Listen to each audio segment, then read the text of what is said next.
ও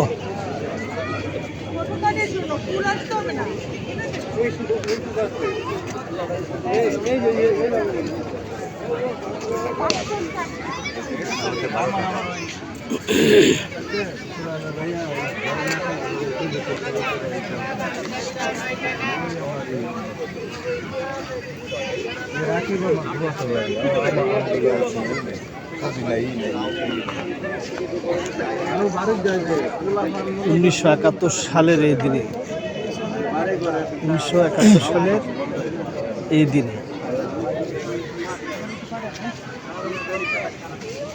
বর্বর হানাদার বাহিনী এবং বাংলাদেশের অনেক তাদের দোসর এবং রাজাকার আলবদর আল শামস মিলে বাংলাদেশের মেধাকে শূন্য করার জন্য এই দেশে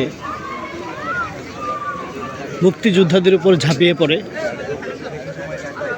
এবং বাংলাদেশের অধ্যাপক মনির চৌধুরী, সাংবাদিক সেলিনা পারভিন, শহীদুল্লাহ কায়সার সহ অনেক মেধাকে ধ্বংস করে আজকের এই দিনে বুদ্ধিজীবীদেরকে হত্যা করে বর্বর এই হানাদার বাহিনী তাদের নীল নকশা কায়েম করেছে।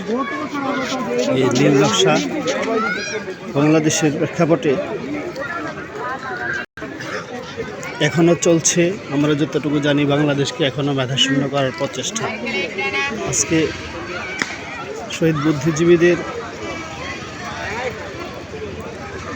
শ্রদ্ধা, তাদেরকে তাদের আত্মার মাগফিরাত কামনা করি। এই যে শহীদ বুদ্ধিজীবী স্মৃতি সৌধ থেকে আজকের এই ভিডিও ধারণ 14 ডিসেম্বর